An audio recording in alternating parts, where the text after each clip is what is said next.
نبض حياتي قرآني طهر ذاتي قرآني عصمة أمري قرآني طوق نجاتي قرآني نبض حياتي قرآني طهر ذاتي قرآني عصمة أمري قرآني طوق نجاتي آيات الله حمتني غمرتني بالبركات تحفظني من همزات الشيطان ومن زلاتي آيات الله حمتني غمرتني بالبركات تحفظني من همزات الشيطان ومن زلاتي نحمده ونصلي على رسوله الكريم أما بعد فأعوذ بالله من الشيطان الرجيم بسم الله الرحمن الرحيم رب اشرح لي صدري ويسر لي أمري واحلل عقدة من لساني يفقهوا قولي۔ السلام علیکم ورحمۃ اللہ وبرکاتہ۔ ناظرین، ہم آج کے پروگرام میں تقوی پر بات کریں گے، کیونکہ تقوی دنیا اور آخرت میں کامیابی کا ذریعہ ہے۔ اللہ سبحانہ تعالیٰ کا ارشاد ہے وَالْعَاقِبَةُ لِلْمُتَّقِينَ، اور آخری کامیابی تو تقوی والوں ہی کے لیے ہے،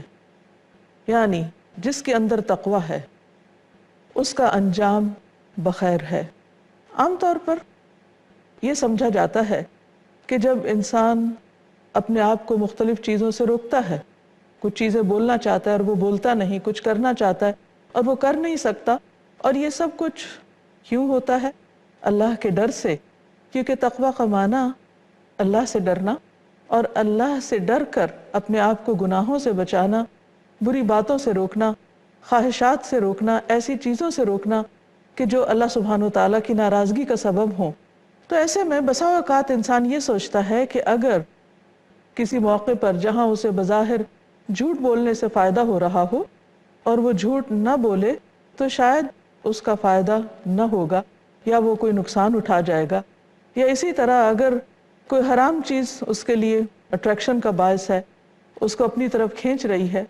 اور انسان کے دل میں شیطان یہ خیال ڈالتا ہے کہ اس چیز کو حاصل کر لینا یا اس موقع پر اپنی خواہش کو پورا کر لینا شاید کامیابی اور فائدے کا باعث ہے۔ لیکن انسان کو جب اللہ کا ڈر روک دیتا ہے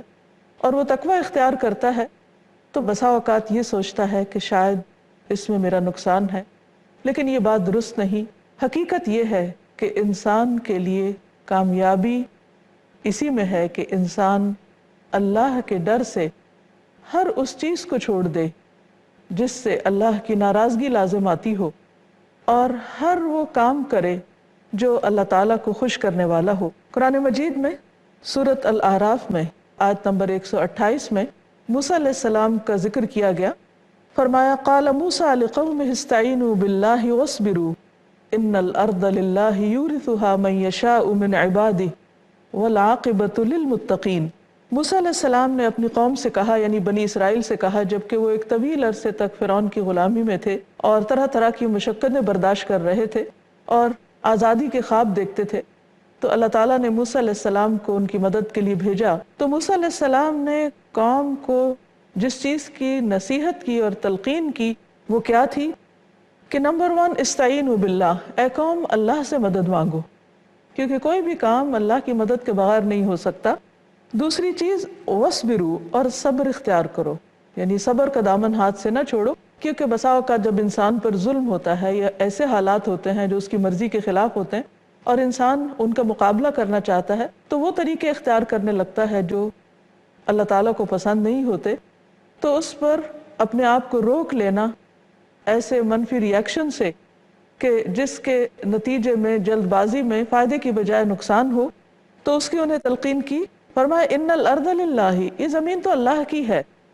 یورثها من یشاء من عبادہ، اس زمین کا جس کو وہ چاہتا ہے وارث بنا دیتا ہے، جس کو چاہتا ہے زمین کے جس حصے پر اختیار دے دیتا ہے، من عبادہ، اپنے بندوں میں سے، ساری مخلوق اسی کی ہے، سب بندے اسی کے پیدا کردہ ہیں۔ لیکن یہ یاد رکھو کہ والعاقبۃ للمتقین، عاقبت انجام کار متقین کے حق میں بہتر ہوگا۔ یعنی اگر تم کامیابی چاہتے ہو، زمین کی وراثت چاہتے ہو، زمین میں آزادی چاہتے ہو، کامیابی چاہتے ہو، تو اس کے لیے ضروری ہے کہ تم تقوی اختیار کرو۔ یہاں یہ جان لینا بھی نہایت ضروری ہے کہ تقوی ہے کیا، کیونکہ ہم تقویٰ کے بارے میں بارہا سنتے رہتے ہیں لیکن عموماً اس کا مفہوم صحیح طور پر نہیں جانتے۔ تقویٰ کا لفظ جو ہے یہ وقایہ سے ہے، جس کا معنی ہوتا ہے بچنا، اسی لیے عموماً تقویٰ کا ترجمہ پرہیزگاری کیا جاتا ہے۔ پرہیزگاری یعنی پرہیز اختیار کرنا، کس چیز سے پرہیز کرنا؟ یعنی گناہوں سے، اللہ کی ناراضگی کے کاموں سے۔ جیسے انسان صحت کے حصول کے لیے ان تمام چیزوں سے، ان غذاؤں سے، ان کاموں سے بچتا ہے جو اس کے لیے نقصان دہ ہوتی ہیں، اسی طرح انسان اپنی آخرت کے لیے، آخرت کے عذاب سے بچنے کے لیے ان تمام کاموں سے بچتا ہے جو اللہ تعالیٰ کی ناراضگی کے ہوتے ہیں، تو اس کا نام دراصل تقویٰ ہے۔ تو بات یہ ہے کہ تقویٰ انسان کی اس شعوری کیفیت کا نام ہے، اس احساس کا نام ہے کہ جو انسان کی صرف زبان یا اس کے باقی جوارح یعنی اعضاء کے اعمال کے لیے ایک چیک کا کام نہیں دیتا، بلکہ دل میں اٹھنے والے خیالات اور وسوسوں تک کا احتساب کرتا ہے۔ یعنی انسان کے اپنے اندر ایک ایسا واچ مین، اس کے اپنے اندر ایک ایسا چوکیدار کھڑا ہو جاتا ہے کہ جو اس کو ہر جگہ پر متنبہ کرتا ہے، اور یہ اسی وقت پیدا ہوتا ہے جب انسان واقعی حقیقی معنوں میں اللہ سے ڈرنے والا ہو۔ نبی صلی اللہ علیہ وسلم نے ایک موقع پر دل کی طرف اشارہ کرتے ہوئے فرمایا کہ التقویٰ ہا ہنا، اور یہ بات 3 بار فرمائی کہ تقویٰ یہاں یعنی دل میں ہوتا ہے، یعنی دل میں اللہ کا ڈر، کیونکہ جب دل میں اللہ کا ڈر آتا ہے تو اس کا اثر انسان کی باقی تمام زندگی پر نظر آتا ہے۔ اور تقویٰ صرف زبانی کلامی باتوں کا نام نہیں ہوتا، یا چند مخصوص قسم کے افعال نہیں ہوتے، یا کسی مخصوص قسم کے لباس کا نام نہیں، بلکہ تقویٰ انسان کی گفتگو، انسان کے رویے، انسان کے معاملات اور انسان کی عبادات، ہر چیز کے اندر جھلکتا ہوا نظر آتا ہے۔ متقی انسان ایک محتاط انسان ہوتا ہے۔ حضرت عمر رضی اللہ تعالیٰ عنہ نے ایک مرتبہ ابی بن کعب سے پوچھا کہ تقویٰ کیا ہے؟ تو انہوں نے حضرت عمر سے کہا کہ کیا تم کبھی کسی خاردار جنگل کے بیچ میں سے گزرے ہو؟ تو حضرت عمر نے کہا کہ جی ہاں گزرا ہوں۔ تو پوچھا کہ کیسے گزرے؟ تو انہوں نے کہا کہ اپنے آپ کو کانٹوں سے اور شاخوں سے بچاتے ہوئے، یعنی کسی بھی چیز میں الجھے بغیر۔ تو اس پر ابی بن کعب نے کہا کہ ہاں، یہی دراصل تقویٰ ہے کہ انسان دنیا کی زندگی میں اپنا سفر اس طرح اختیار کرے کہ یہاں کے فتنوں اور یہاں کی خرابیوں اور اپنی طرف الجھانے والی چیزوں سے بچتے ہوئے اللہ کے راستے پر سیدھا چلتا رہے۔ یعنی دوسرے لفظوں میں متقی انسان وہ ہوتا ہے کہ جس کے سامنے اس کی منزل بالکل واضح ہوتی ہے اور اس کی نگاہیں اس منزل کی طرف ہوتی ہیں، یعنی وہ منزل کیا ہے؟ جنت الفردوس اور اللہ کی رضامندی، کہ جس کو پانے کے لیے وہ ہر غیر متعلقہ چیز کو چھوڑ دیتا ہے اور ایک احتیاط کی زندگی بسر کرتا ہے۔ اور یہ ایک حقیقت ہے کہ جو شخص محتاط زندگی بسر کرتا ہے وہ لازماً کامیابی تک پہنچتا ہے، کیونکہ وہ کسی کا بدخواہ نہیں ہوتا، کسی کے لیے برے جذبات نہیں رکھتا، کسی کے ساتھ برا معاملہ نہیں کرتا، اور یہ سب کچھ وہ کسی وقتی فائدے یا کسی وقتی مصلحت کے تحت نہیں کر رہا ہوتا، بلکہ اللہ کی رضامندی کی خاطر کر رہا ہوتا ہے۔ اسی لیے ایسے شخص کو دنیا میں بھی عزت ملتی ہے، اللہ تعالیٰ کے نزدیک بھی وہی شخص قابل عزت ہے جس کے اندر سب سے زیادہ تقویٰ ہے، جیسے کہ قرآن مجید میں ایک اور جگہ پر فرمایا ان اکرمکم عند اللہ اتقاکم، کہ بے شک تم میں سب سے زیادہ عزت والا اللہ کے نزدیک وہی ہے جو سب سے زیادہ پرہیزگار ہو، تقویٰ والا ہو، اللہ سے ڈر کر یہ زندگی بسر کرنے والا ہو۔ تقویٰ کے بھی کچھ تقاضے ہیں، اور ان تقاضوں میں پہلی چیز یہ ہے کہ انسان اپنے آپ کو اس طرح سمیٹ کر رکھے کہ اپنے شر سے دوسروں کو بچائے، کہ اس شخص کے ہاتھ اور زبان سے کسی کو تکلیف نہ پہنچے۔ حدیث میں آتا ہے، ابو سعید خدری سے روایت ہے کہ عرض کیا گیا یا رسول اللہ صلی اللہ علیہ وسلم، کون شخص سب سے افضل ہے؟ آپ نے فرمایا وہ مومن جو اللہ کے راستے میں اپنی جان اور مال سے جہاد کرے۔ صحابہ نے پوچھا اس کے بعد کون؟ فرمایا وہ مومن جو پہاڑ کی کسی گھاٹی میں رہنا اختیار کرے، اللہ کا تقوی رکھتا ہو اور لوگوں کو چھوڑ کر اپنی برائی سے ان کو محفوظ رکھے۔ یعنی وہ شخص متقی ہے جو اپنی برائی سے، اپنے شر سے، اپنی تکلیف سے دوسروں کو بچاتا ہے، یعنی وہ حد درجہ اس بات کا خیال رکھتا ہے کہ اس کی ذات سے کسی کو تکلیف نہ پہنچے۔ وہ کسی کے لیے باعث ضرر نہ ہو۔ پھر اسی طرح تقویٰ کا تقاضا یہ بھی ہے کہ انسان بندوں کے حقوق بھی ادا کرے۔ الگ تھلگ رہنے کا مطلب یہ نہیں کہ وہ ان کی ضروریات کو پورا نہ کرے یا ان کے حقوق مارے۔ تو حقیقی معنی میں متقی وہ شخص ہے کہ جو اپنی برائی سے دوسروں کو بچائے اور اپنی ذات سے کسی کو نقصان نہ پہنچائے۔ قرآن مجید میں سورۃ آل عمران آیت نمبر 134 134 اس میں اللہ تعالیٰ کا ارشاد ہے کہ متقی وہ لوگ ہوتے ہیں الذین ينفقون فی السراء والضراء، وہ جو اللہ کی راہ میں خرچ کرتے ہیں تنگی میں خوشحالی میں، اللہ کے بندوں پر، دوسروں کی ضروریات پر صرف اس وقت خرچ نہیں کرتے جب ان کے پاس بہت ہوتا ہے، وہ اس وقت بھی کرتے ہیں جب ان کے پاس بہت تھوڑا ہوتا ہے اور وہ صرف ان کی اپنی ضرورت کے لیے بھی بمشکل کافی ہوتا ہے۔ اسی طرح متقین کی ایک اور صفت یہ بتائی گئی کہ والکاظمین الغیظ، کہ وہ غصے کو پی جانے والے ہوتے ہیں، یعنی جب ان کے ساتھ کوئی ناروا سلوک کرتا ہے اور وہ غصے کا شکار ہوتے ہیں تو اس غصے کا وہ اظہار نہیں کرتے، یا اظہار ایسے طریقے سے نہیں کرتے کہ جس سے خرابی لازم آئے، بلکہ اس غصے کو کنٹرول کرنا جانتے ہیں۔ غصے کو کنٹرول بھی وہی شخص کر سکتا ہے جو اللہ سے ڈرتا ہو، جو اللہ کی رضا چاہتا ہو، جو اس کے بدلے میں بڑی چیز چاہتا ہو۔ ایسا ہی شخص اپنے جذبات اور احساسات کو قابو میں رکھ سکتا ہے، خصوصاً منفی جذبات کو جو دوسروں کے لیے تکلیف کا باعث ہو۔ اور صرف اتنا ہی نہیں کہ وہ غصے کو پی جاتے ہیں بلکہ والعافین عن الناس، لوگوں کو معاف کر دیتے ہیں، یعنی ان کے قصور بھی معاف کر دیتے ہیں اور ان کے ساتھ اپنے تعلقات بگڑنے نہیں دیتے، بلکہ forgive and forget کے اصول پر عمل کرتے ہوئے وہ ان کے ساتھ بہترین معاملہ کرنے والے ہوتے ہیں، کیونکہ انسان کسی کے ساتھ اچھے اخلاق کا برتاؤ حقیقی معنوں میں نہیں کر سکتا جب اس کے دل میں دوسروں کے بارے میں میل ہو یا بغض ہو۔ اس لیے وہ معاف کر دیتے ہیں، اور معاف کرنے کے بعد اللہ تعالیٰ انسان کے دل کو ایک ایسا اطمینان نصیب کرتا ہے کہ جس سے دل ہلکا ہو جاتا ہے اور انسان بہت سی منفی باتوں کو بھلانے کے قابل ہو جاتا ہے۔ فرمایا واللہ یحب المحسنین، اور اللہ تعالیٰ محسنین سے محبت رکھتا ہے، یعنی ایسے لوگ دراصل دوسروں پر احسان کرنے والے بھی ہوتے ہیں۔ اسی طرح متقین کی صفات میں سے ایک صفت یہ بھی ہے کہ وہ گمنام رہنا پسند کرتے ہیں، اور ایسے لوگوں سے اللہ تعالیٰ محبت رکھتا ہے۔ حدیث میں آتا ہے، صحیح مسلم کی حدیث ہے، ان اللہ یحب العبد التقی الغنی الخفی، اللہ اپنے اس بندے سے محبت کرتا ہے جو متقی ہے، غنی ہے یعنی دوسروں سے بے نیاز ہے، اور پوشیدہ رہنے والا ہے یعنی شہرت کا طلبگار نہیں، کیونکہ جس شخص کو اس بات کا یقین ہے کہ اس کے دل کی حالت بھی اللہ تعالیٰ کے سامنے ہے، اس کی گفتگو بھی، اس کا اللہ کے راستے میں اپنی جان اور مال لگانا، یہ سب کچھ اللہ کے علم میں ہے، تو ایسے شخص کو پھر خود بخود شہرت کی خواہش نہیں رہتی، کیونکہ اس کے دل میں اللہ کی عظمت کا احساس ہے اور وہ اپنا ہر کام صرف اللہ کے لیے کرتا ہے، اور اس کو اس بات کا یقین ہوتا ہے کہ اللہ تعالیٰ اس کے سارے اعمال کو اور اس کے دل کے احوال کو جانتا ہے، لہٰذا اسے پھر شہرت کا بھی کوئی شوق نہیں رہتا۔ متقی انسان اپنے آپ کو ان جگہوں سے بھی بچا کے رکھتا ہے جہاں اس کے ایمان کو خطرہ ہو۔ اب ایک سوال یہ پیدا ہوتا ہے کہ تقویٰ حاصل کیسے کیا جائے، کون سی چیزیں تقویٰ کے حصول میں مددگار ہوتی ہیں، کون سی چیزیں تقویٰ کو فیڈ کرتی ہیں۔ اس سلسلے میں جب ہم قرآن مجید سے رجوع کرتے ہیں تو اللہ تعالیٰ کا ارشاد ہمارے سامنے آتا ہے۔ سورۃ البقرہ کی آیت نمبر 21 میں اللہ تعالیٰ فرماتے ہیں، یا ایھا الناس اعبدوا ربکم الذی خلقکم والذین من قبلکم لعلکم تتقون، اے لوگو اپنے رب کی عبادت کرو، وہ جس نے تم کو پیدا کیا اور ان کو بھی جو تم سے پہلے تھے، تاکہ تم متقی بن جاؤ۔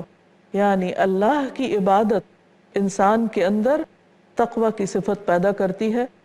انسان کے اندر ایسی قوت پیدا کرتی ہے کہ جس سے انسان کے اندر اللہ کی عظمت و جلال کا احساس پیدا ہوتا ہے اور وہ گناہوں سے بچنے لگتا ہے، اور بالآخر وہ برے انجام سے بچ جاتا ہے، کیونکہ تقویٰ کا انجام اچھا ہے، اور انجام اچھا ہونے کا مطلب یہ ہے کہ وہ جب دنیا میں برائیوں سے بچے گا تو آخرت میں برے انجام سے محفوظ رہے گا۔ اسی طرح خاص طور پر رمضان کے روزے جو ہیں وہ تقویٰ کے حصول میں مددگار ہیں۔ سورۃ البقرہ ہی کی آیت نمبر 183 183 میں اللہ تعالیٰ فرماتے ہیں، یا ایھا الذین آمنوا کتب علیکم الصیام کما کتب علی الذین من قبلکم لعلکم تتقون،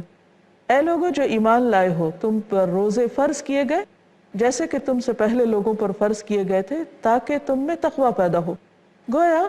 ہم جو بھی عبادت کرتے ہیں اس کا اللہ تعالیٰ کو فائدہ نہیں ہوتا، پلٹ کر ہم ہی کو فائدہ ہوتا ہے۔ مثلا روزے کی حالت میں ہم بھوکے پیاسے رہتے ہیں، یہ بھوک پیاس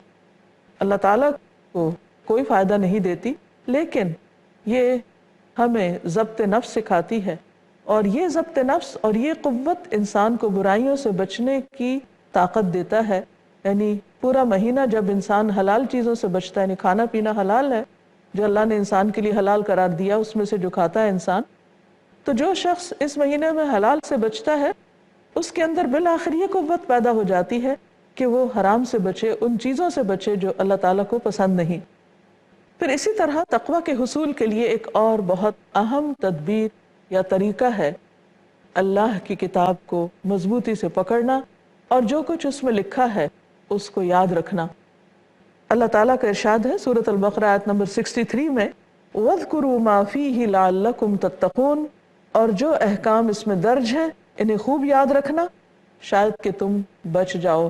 یعنی تم میں تقوی پیدا ہو جائے۔ قرآن مجید کے شروع میں بھی ہم دیکھتے ہیں کہ اللہ تعالیٰ نے ہدایت کو مشروط قرار دیا ان لوگوں کے لیے جن کے اندر تقوی ہے۔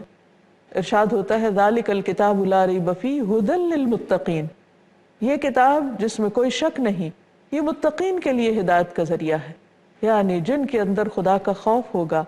وہ لازماً یہ چاہیں گے کہ وہ ایسے کاموں کو جانیں جن سے ان کا رب راضی ہو،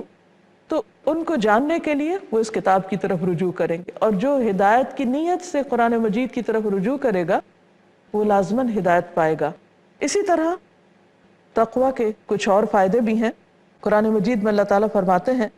کہ فَأَمَّا مَنْ أَعْطَى وَاتَّقَى وَصَدَّقَ بِالْحُسْنَى فَسَنُيَسِّرُهُ لِلْيُسْرَى، سورۃ اللیل آیت نمبر 5 سے 7 تک۔ پھر جس نے اللہ کی راہ میں مال دیا، تقوی اختیار کیا اور بھلی باتوں کی تصدیق کی تو ہم اسے آسان راہ پر چلنے کی سہولت دیں گے۔ یعنی گویا تقوی انسان کو نیکی کے راستے پر چلنے میں سہولت دیتا ہے، انسان کے لیے مزید نیکیاں کرنا آسان ہو جاتا ہے۔ اسی طرح آخرت کا گھر ان لوگوں کے لیے ہے کہ جو تقوی اختیار کریں۔ سورۃ القصص آیت 83 میں اللہ تعالیٰ فرماتے ہیں تِلْكَ الدَّارُ الْآخِرَةُ نَجْعَلُهَا لِلَّذِينَ لَا يُرِيدُونَ عُلُوًّا فِي الْأَرْضِ وَلَا فَسَادًا وَالْعَاقِبَةُ لِلْمُتَّقِينَ، یہ آخرت کا گھر ہم ان لوگوں کے لیے مخصوص کر دیتے ہیں جو زمین میں بڑائی یا فساد نہیں چاہتے، اور بہتر انجام تقوی والوں ہی کے لیے ہے۔ تو گویا تقوی ہر کامیابی اور ہر بھلائی کی بنیاد ہے۔ دنیاوی کامیابی کے اعتبار سے بھی ہم دیکھتے ہیں کہ موسیٰ علیہ السلام نے جو اپنی قوم کو اصول دیا وہ یہی تھا کہ وَالْعَاقِبَةُ لِلْمُتَّقِينَ، اور ایک اور جگہ پر بھی ہم دیکھتے ہیں کہ اللہ تعالیٰ فرماتے ہیں وَإِن تَصْبِرُوا وَتَتَّقُوا لَا يَضُرُّكُمْ كَيْدُهُمْ شَيْئًا، کہ اگر تم صبر کرو گے اور تقوی اختیار کرو گے تو ان کی چالیں، سازشیں تمہیں کوئی بھی نقصان نہ دیں گی۔ آج اگر کوئی بھی مسلمان انفرادی طور پر یا اجتماعی طور پر یہ چاہتا ہے کہ وہ دنیا میں بھی کامیابی حاصل کرے تو اس کے لیے لازم ہے کہ وہ اللہ کا تقوی اختیار کرے اور ان تمام غلط کاموں کو چھوڑ دے جو اللہ کو ناراض کرنے والے ہیں۔ اور جو شخص دنیا میں ان غلط کاموں کو چھوڑ دے گا وہ یقیناً آخرت کی جنت میں بھی بسایا جائے گا۔ اس کے بارے میں ایک حدیث میں آتا ہے نبی صلی اللہ علیہ وسلم سے پوچھا گیا وہ کیا چیز ہے جو لوگوں کو سب سے زیادہ جنت کا مستحق بنائے گی یا جنت میں لے جائے گی؟ آپ نے فرمایا اللہ کا تقوی اختیار کرنا اور اچھے اخلاق اختیار کرنا۔ گویا انسان اللہ کی نسبت سے یعنی اپنے خالق اور مالک کی نسبت سے جب کوئی رویہ اختیار کرے تو وہ تقوی پر مبنی ہو، اور جب بندوں کے ساتھ معاملہ کرے تو اس کا معاملہ بہترین اخلاق پر مبنی ہو۔ یہ دو کوالٹیز ایسی ہیں کہ ایک طرف اللہ کا ڈر اور اللہ کا احساس اور ہر کام اللہ ہی کے لیے کرنا، اور دوسری طرف بندوں کے حقوق کا بہترین طور پر خیال رکھنا۔ اگر یہ دو خوبیاں کسی کو نصیب ہو جائیں تو ایسا انسان آخرت میں بھی کامیاب ہوگا۔ پھر اسی طرح دنیا میں نصرت اور مدد اور فتح اس کا تعلق بھی تقوی سے ہے۔ اللہ تعالیٰ فرماتے ہیں ان اللہ مع الذین اتقوا والذین هم محسنون، بے شک اللہ ان لوگوں کے ساتھ ہے جنہوں نے تقوی اختیار کیا، یعنی اللہ تعالیٰ کی معیت اور اللہ تعالیٰ کی مدد اور نصرت اس شخص کے لیے ہے جو اللہ سے ڈرتا ہو۔ والذین هم محسنون، اور وہ لوگ جو احسان کا رویہ اختیار کرنے والے ہیں۔ یوسف علیہ السلام کو جب مختلف مشکلات سے گزرنے کے بعد کامیابی حاصل ہوئی تو اس میں بھی یہی فارمولہ بتایا گیا کہ انہ من یتقی ویصبر فإن اللہ لا یضیع اجر المحسنین، کہ جو شخص تقوی اختیار کرتا اور صبر کرتا ہے تو اللہ تعالیٰ محسنین کا اجر نہیں مارتا۔ گویا تقوی، صبر، احسان کا رویہ، یہ ایسی خوبیاں ہیں جن کی بنا پر انسان دنیا اور آخرت میں کامیابی سے ہمکنار ہو سکتا ہے۔ انسان کو کوشش کرنے کے ساتھ ساتھ اللہ تعالیٰ سے دعا بھی مانگنی چاہیے کہ انسان اس حقیقی تقوی کو پا سکے جو واقعی اس کے لیے نیکیوں میں آگے بڑھنے کا ذریعہ ہو۔ انسان کو تقوی کے حصول کے لیے مختلف تدابیر اختیار کرنے کے علاوہ اللہ تعالیٰ سے دعا بھی کرنی چاہیے۔ ہم دیکھتے ہیں کہ نبی صلی اللہ علیہ وسلم تقوی کے لیے بطور خاص دعا بھی کیا کرتے تھے۔ مسنون دعاؤں میں سے ایک دعا ہے اللہم انی اسألک الہدی والتقی والعفاف والغنی، اے اللہ میں تجھ سے سوال کرتا ہوں ہدایت کا، تقوی کا، عفاف پاک دامنی کا، اور لوگوں سے استغنا کا، غنا کا، لوگوں سے بے پرواہی کا۔ اسی طرح ایک اور دعا بھی ہے، آپ یہ دعا کرتے تھے اللہم آت نفسی تقواہا وزکیہا انت خیر من زکاہا انت ولیہا ومولاہا۔ اللہم اے اللہ آت نفسی تقواہا، تو میرے نفس کو اس کا تقوی عطا کر، یعنی سب کچھ تیرے ہاتھ میں ہے، تو میرے دل میں تقوی پیدا کر دے، وزکیہا، اور تو اس کو پاک کر دے، تو ہی تزکیہ کر دے، انت خیر من زکاہا، تو ان سب میں بہترین ہے جو اس کو پاک کر سکتے ہیں، انت ولیہا و مولاہا، تو ہی اس کا ولی اور مولا ہے، تو ہی مددگار ہے۔ لہٰذا جب انسان کو اس بات کا یقین ہو جائے کہ تقوی اس کے لیے دنیا اور آخرت میں کامیابی کا ذریعہ ہے تو یقیناً وہ اس کے لیے کوشش کرے گا اور اللہ تعالیٰ سے دعا بھی مانگے گا۔